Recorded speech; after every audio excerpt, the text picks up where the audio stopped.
and welcome back to Ask Polymath Getty, your favorite YouTube channel in the world. Your source, your polymathic source for all information, knowledge, and wisdom. Thank you very much for watching, subscribing, and commenting. And please pass this video around if you like it. Question here is from Cyrena in Hastings-on-Hudson, New York, or as I would say, Sirena, because there's two N's and it makes the E a lower sounding E, but that's a side point. Her question is, I wanted to know if you have any way of helping women go through menopause to get back in shape. We're basically losing so much of our hormones, our minds, etc. Mood swings, hot flashes, makes one want to just give up because the scales don't reflect the work we do. I eat healthy always, I have time, or this time in a woman's life is tough. My thyroid is also enlarged, which I may need surgery for. Okay. First things first, before I answer anything, I'd like to say that I am not a doctor or an expert in this field, but I do have some good common sense that might help you perhaps further than the experts could. Now, here we go.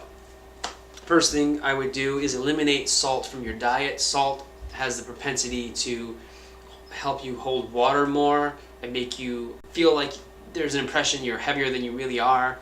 So I would just eliminate salt as much as possible. Also eliminate sugar, because sugar is just carbohydrates. Basically, it's like wasteful carbohydrates, and it's going to resort into fat storage if you don't burn it off. So try to avoid salt and sugar, first of all.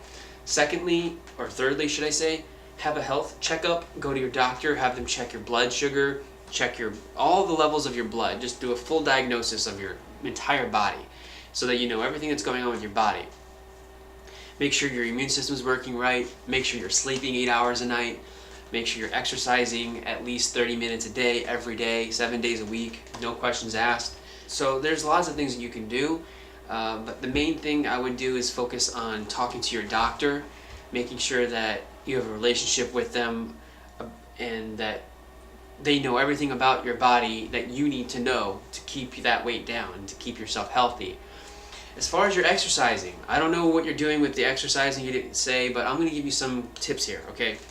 The most important thing that you can do for exercising is utilize weights. I can't stress this enough. You can run on the cardio machine all day long. You can do the biking. That's all good for you to a degree. It's good for heart health, but it's not really optimal for weight loss. If you want to lose weight, you need to get your heart rate up, and you need to exert more muscle fibers and more of your nervous system into the movements. You need to strain yourself a little bit. So I suggest utilizing weights. I'm not saying to go under the bench press and put 4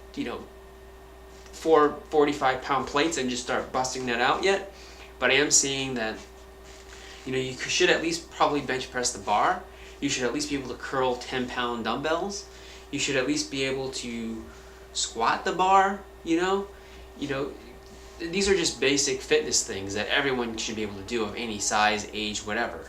It's basically a matter of keeping your whole body structured and strong, keeping your back strong enough to be able to carry out different motions, to be able to sustain yourself and keep yourself in a positive state. So I suggest you utilize weights. Now, if you want to integrate cardio, that's fine too. If you want to keep the weights very, very light, 5 pounds, 10 pounds, that's fine too. You build into it. Obviously, you don't want to hurt yourself. You want to acclimate your body to the movements. But when you utilize weights, what happens is you increase your metabolism because you increase your heart rate and train your body to act on a higher level, on a more efficient level, because it now expects to survive these types of movements. So your body will continue to have a higher metabolism into the next day if you really train with weights for a long period of time.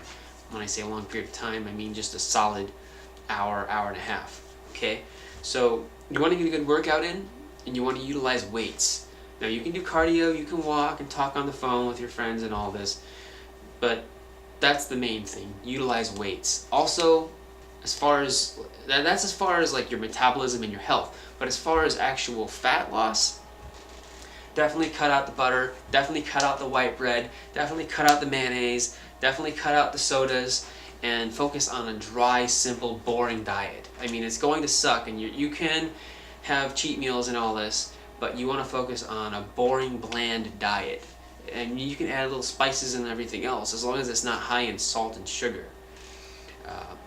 So you should be alright. You have to obviously monitor yourself, because one diet that works for someone might not work that well for someone else. So it's really important for you to be able to gauge your own progress too. Don't just go by a cookie cutter format. So even the advice I give you, as good as it is, it's going to have to be tailored to what works best for you. But you have to be willing to really push yourself with these exercises. You have to be really able to control your diet, cut out pretty much any drink whatsoever that is not water. As far as fat loss goes, maybe there's some type of fat burner you can buy at like a nutritional store or something like that that might help. I would look into that and maybe go to your local GNC and see what they have to say about the issue. But the main thing I would do is focus on getting your health checkup, limiting salt and sugar, incorporating weight training into your exercise regimen, and being consistent, getting 8 hours of sleep every night. And also do stomach vacuums. Stomach vacuums are when you basically inhale, hold your breath for like 10 seconds while you squeeze in your waist, like really suck it in and hold it, and you'll feel all of your abdominals flexed, and then release, blow out. And do that at least 20 times a day.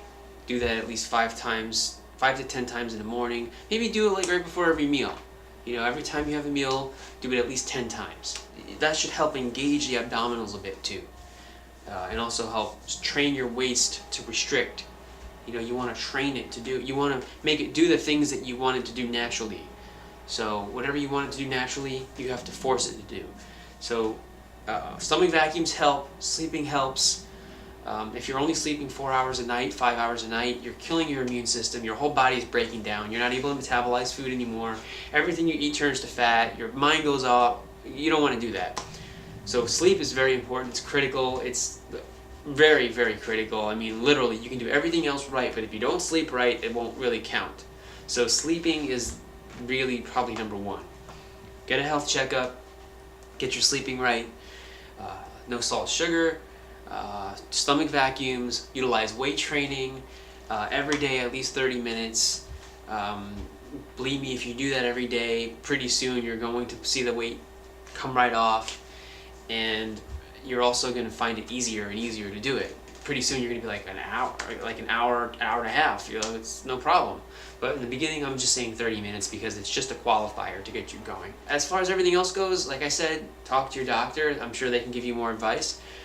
And I think just patience too. I mean, patience.